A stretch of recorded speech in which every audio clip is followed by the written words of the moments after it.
Good morning from sunny South Africa. Finally, we are having a bit of sun this side. It's been quite cold since we came back from Uganda. My name is Mantsha Pheeha. Some of you may have met me, a few of you actually. I spent most of the time with the students. But those of you who were at the Young Lawyers Symposium, we met there. And some of you who were at Subi for the educators training, we may have met there. But for the rest of you, it's my pleasure to meet you virtually. I mean, it's also part of meeting. So I'm going to be speaking about the second law out of the 15 laws of growth. It's called the law of awareness. The law of awareness. And simply, this law is saying you must know yourself to grow yourself. You must know yourself to grow yourself. And there's a quote here in John's book. It says, no one can produce great things who is not thoroughly sincere in dealing with himself.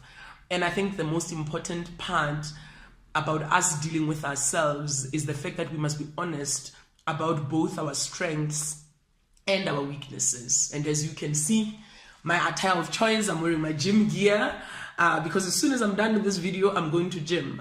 But also because the way that I want to open today's video is to talk to you a little bit about my exercise regime and why I'm so committed to exercise. I exercise every week, faithfully. Doesn't matter where in the world I am.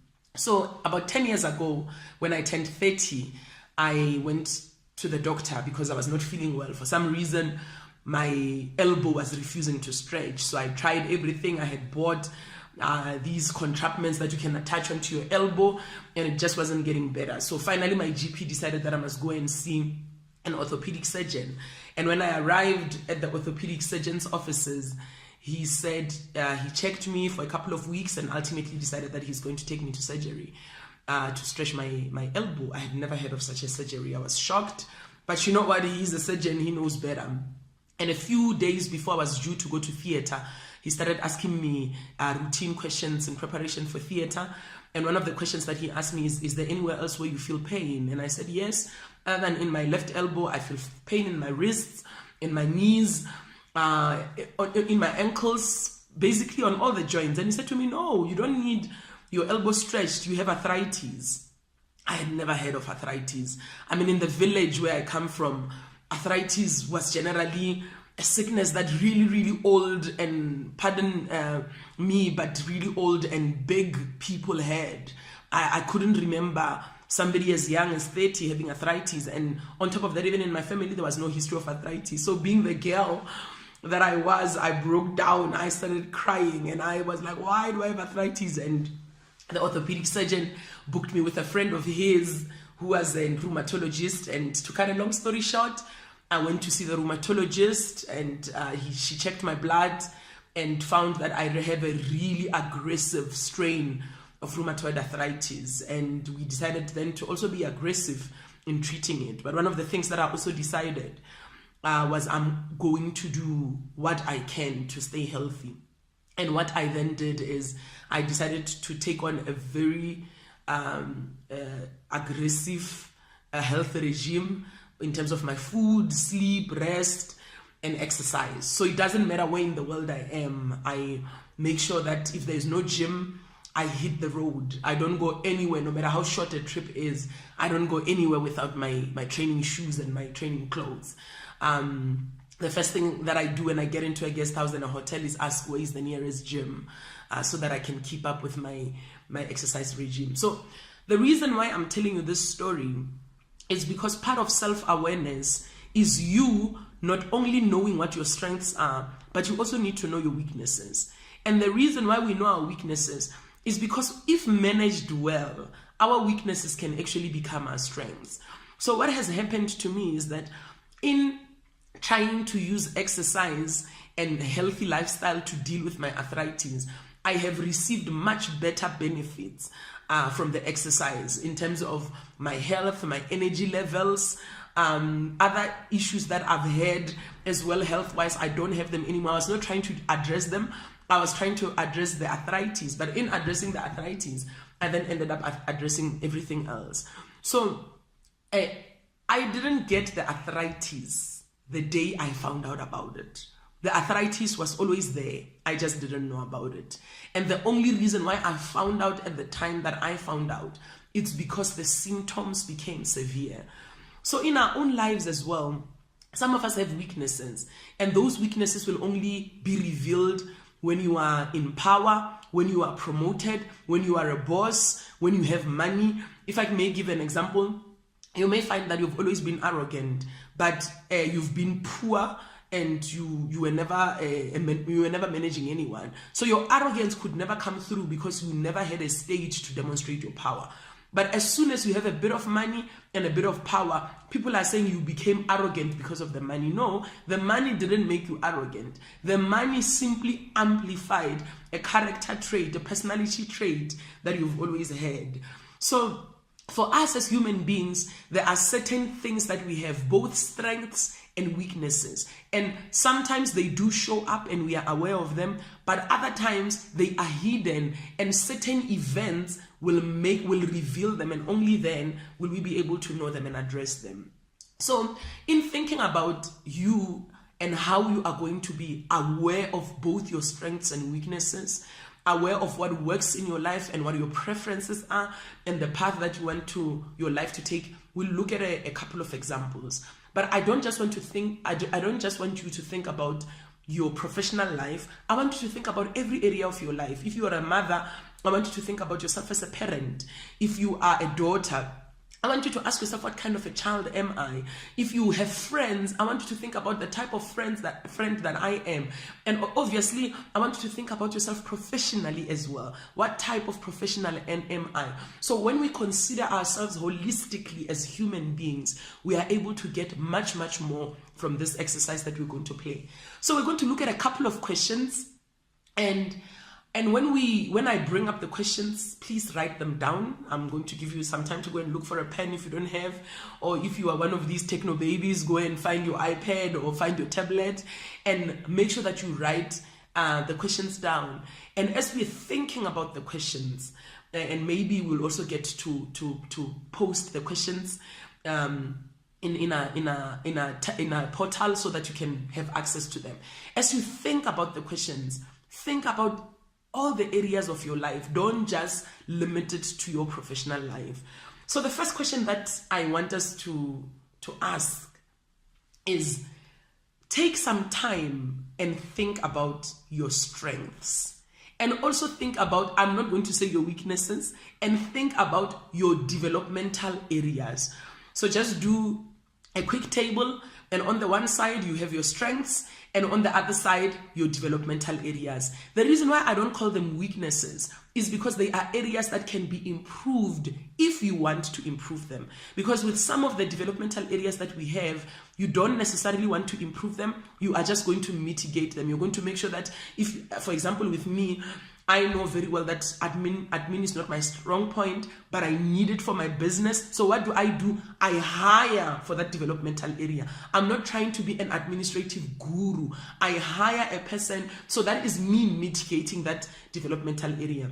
And if I may give another example on strategic thinking. If I'm lazy to do strategic thinking, I cannot outsource that if it is part of my developmental areas. The strategic thinking for my business has to be done by me. So as you think about those, put your strengths on one side, put your developmental areas on one side. And when you look at your strengths and developmental areas, on the developmental area side, tick the ones that you want to work on. Tick only the ones that you want to work on. Don't try to be everything. So for me, for example, I'm not a great singer, but I sing a bit. But singing is a developmental area that I'm fine. I'm fine with this level of singing. If there's a funeral in my home, I can start a song and we can pray. If there's a party and they ask me to start a hymn, I can start a hymn. But I will not become a recording artist. So I make sure that there are developmental areas that I want to work on, and there are others that I accept, and I know that I have to mitigate for them if ever I'm in a situation where we need that particular strength. So on your strengths as well, be generous to yourself. Many of us are too hard on ourselves and we don't recognize some of the strengths that we have. So some of the things where you have not reached the level of perfection that you have reached, but already there is some strength that you have demonstrated in that area. Don't wait to reach the peak. Acknowledge it as a strength and say, I'm still going to develop it further. But don't say it's a developmental area when it is a strength already. So we have two columns. We have a column for strength and we have a column for developmental areas. And in the column for developmental areas, we have ticked the developmental areas that we want to work on. Then the second thing that I want us to address is, what would you like to do? So for many of us, sometimes there's a disconnect between what pays the bills and what we would like to do. For example, with me as a person, I'm a writer and I'm a speaker, but I do a lot of strategy consulting. And when I look at my finances, I see that my money comes from the strategy consulting. If you ask me what I would like to do, I will tell you that I would like to be a speaker and I would like to be an author. But my bank balance tells me that I cannot leave the strategic consulting behind because it's what pays my bills. So when you are thinking of what you would like to do, it does not necessarily mean that it's going to be your primary means of provision in your life. It just says to you, these are the things that I would like to do, and these are the things that I am. Oh, okay, we'll come to that later. We'll come to these are the things that I'm good at. So when you're writing the things that you'd like to do, don't just limit it again to your profession. Some of you want to be runners. Some of you want to be speakers. Some of you want to be coaches. Some of you want to be leaders. Some of you, you know that when you want to be a leader, you're not thinking about leading at work. You want to lead at church. You want to lead in your society. You want to lead in your family. So when you are writing the things that you would like to do, don't limit it to one area of your life. Think about your life holistically. Then the third thing, what talents, skills, and opportunities do you possess that support your desire to do it? So for most of us, you may have more than one area, one thing that you are saying, I'd like to do this. So if you have more than one thing that you're saying, I'd like to do this, I want you to go back to that list and begin to ask yourself, what talents do I have here? You list them. What skills do I have here? You list them. What opportunities do I possess that support my desire to do it? So again, let me go back to my singing example. That I'll never make singing a career, even if I wanted to. Maybe I haven't tried hard enough, I don't know. So if ever singing is something that I like to do, because I do love to sing. I mean, I absolutely love music. If singing is an area that I've placed as something that I would like to do, number one, when I speak about the talent, I'll see that the talent is not really there. When I think about the skills, maybe I could acquire them, but at my age where I am, do I really want to go and start going back to learning music basics? No. So the skills are not there. So in a way, out of that list that you have made, you will start to eliminate some of the things that you are saying, okay, I may like to do this thing, but maybe it's not something that I'm going to commit my entire life to. Number 4, what are your motives for wanting to do it? You know, I never judge people's motives, but your motives must make sense to you. So if I want to change the world, and it's because it's something that I feel is my calling, and I'm not making money while I'm changing the world. Another person whose focus is making money may look at my motives and say, Mantsha is not serious. She's squandering her talents. She's wasting her talents. So I don't want you to judge your own motives. I just want you to be honest about what your motives are. If your motive is to be famous and that's why you want to start a YouTube channel, put it like that. I'm starting a YouTube channel because I want to be famous. When I walk the streets of Kampala, I want people to recognize me. Be honest about what your motive is without judging it. And then number 5, what steps must you take? And please note this, beginning today, what steps must you take to start doing what you want to do? And there are 3 things here: awareness, action, and accountability. So now that you know what you want to do, now that you've established that you have skills, talents, and opportunities that align to what you want to do. For some of us, you may not already be doing the thing that you want to do. So instead of lamenting and saying, oh, I wish I had known this 10 years ago, what you're going to do is, starting today, you are going to start to put certain action items to move you towards the place where you are doing the thing that you like. And one of the things that is very powerful is to get an accountability partner. I personally am in a group with 3 other women who are scattered all over Africa, and we sit every single Monday. It doesn't matter where we are. We sit every single Monday and we account to each other about the things that we said we are going to do, leading to our vision. So funny enough, these 3 women, I met them when we were on TRAiN Uganda, and we decided that this is something that we're going to do. We're going to work towards our goals, but the most important thing that we're going to do is we're going to hold each other accountable. And we, every Monday at 7, we meet. I know 2 of them are in the US this week. That's not going to change our plan. Every Monday at 7, we meet and we account.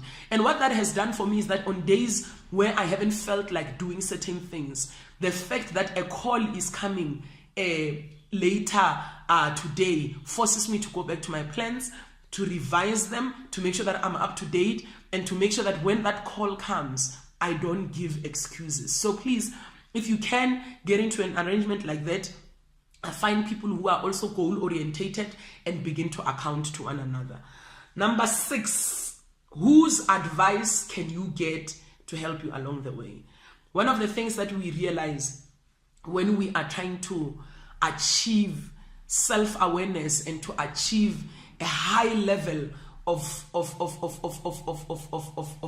fulfillment and a high level of experience in terms of what God brought us into this world to do, one of the things that we realize is that we can't do it alone. Many of us try to do things alone because we think no one is as interested in what we are doing as we are. But one of the things that I want to encourage you is begin to ask yourself, who can advise me on this journey? And for me, advice comes in different forms. Advice can come from a book, advice can come from a course, advice can come from attending a workshop, advice can come from sitting one-on-one with a person.